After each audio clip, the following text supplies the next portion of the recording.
साल 2026 में कुल 4 ग्रहण लगने वाले हैं, जिसमें से पहला सूर्य ग्रहण लग चुका है। अब बारी है साल के पहले चंद्र ग्रहण की, जो कि साल का दूसरा ग्रहण भी होगा और ये चंद्र ग्रहण फाल्गुन पूर्णिमा के दिन लगने जा रहा है। साल का पहला चंद्र ग्रहण सिंह राशि में और पूर्वा फाल्गुनी नक्षत्र के दौरान लगेगा। इस समय धृति योग भी बन रहा है, जिसका ज्योतिषी दृष्टि से विशेष महत्व भी माना जाता है। आइए जानते हैं चंद्र ग्रहण के सही समय, सूतक काल के समय के बारे में और ग्रहण काल के दौरान गर्भवती महिलाओं को क्या क्या सावधानी बरतनी चाहिए इस बारे में। वीडियो महत्वपूर्ण है, पूरी जरूर देखिएगा। पसंद आए तो वीडियो को लाइक करना मत भूलिएगा।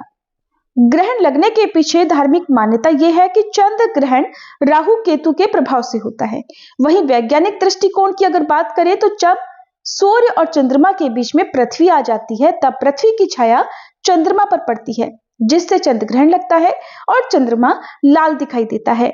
इस बार 3 मार्च फाल्गुन पूर्णिमा के दिन लगने जा रहा ये ग्रहण हमारे देश के पूर्वी हिस्सों में दिखाई देगा, जिसमें असम, अरुणाचल प्रदेश, मिजोरम, नागालैंड, मणिपुर में ये ग्रहण नजर आ सकता है। वहीं पश्चिमी बंगाल के कुछ हिस्से जैसे दिल्ली, यूपी, महाराष्ट्र और राजस्थान में आंशिक रूप से इस ग्रहण को देखा जा सकता है। वहीं हमारे देश के अलावा अन्य कई देशों में भी इस ग्रहण को देखा जाएगा, जैसे Pakistan, Afghanistan, Iraq, Iran, Australia, New Zealand, रूस, उत्तरी और दक्षिणी अमेरिका और एशिया में इस ग्रहण को देखा जा सकता है। चंद्र ग्रहण का सूतक काल 9 घंटे पहले प्रारंभ हो जाता है और सूतक काल को हिंदू धार्मिक मान्यताओं के अनुसार अशुभ समय माना जाता है और सूतक काल की कुल अवधि से लेकर ग्रहण काल की समाप्ति तक पूजा पाठ या मंदिर से जुड़ा हुआ कोई भी काम नहीं करना चाहिए। मूर्तियों को छूने से बचना चाहिए, नए काम की शुरुआत नहीं करनी चाहिए।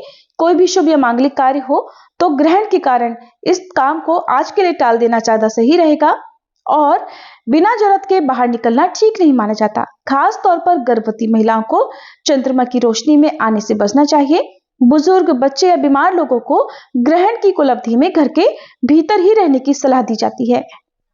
भारतीय समय अनुसार चंद्र ग्रहण 3 मार्च मंगलवार को फाल्गुन पूर्णिमा के दिन दोपहर 3:20 से शुरू होगा और ग्रहण समाप्त होगा शाम 6:47 पर।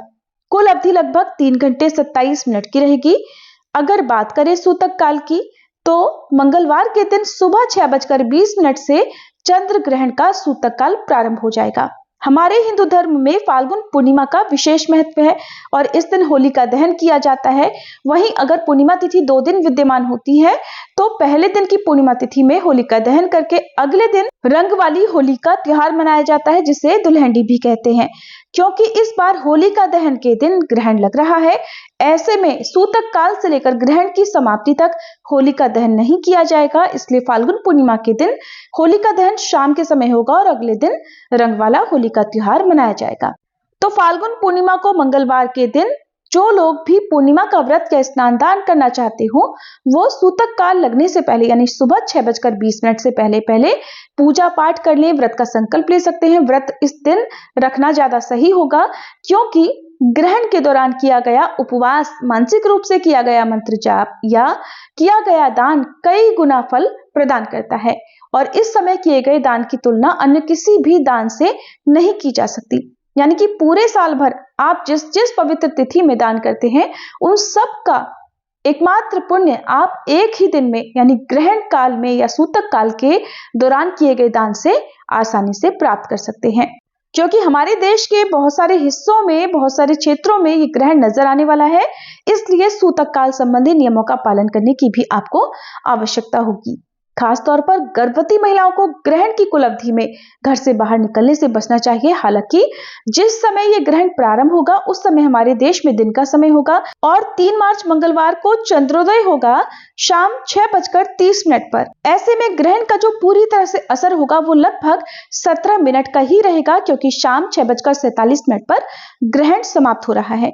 अगर गर्भवती महिलाएं चाहें तो चंद्रोदय से पहले यदि किसी खास काम से आपको बाहर जाना भी पड़े तो आप जा सकते हैं, लेकिन शाम 6:30 से लेकर 6:47 के बीच में आपको खास सावधानी बरतनी चाहिए और जहां तक हो सके घर के भीतर ही आपको रहना भी चाहिए। अगर आप होलिका दहन या होली के बारे में या पूर्णिमा के बारे में जानना चाहते हो तो इसकी वीडियो अलग से चैनल पर अपलोडेड है, आप जरूर देखिएगा। जानकारी कैसी लगी कमेंट बॉक्स में बताना मत भूलिएगा।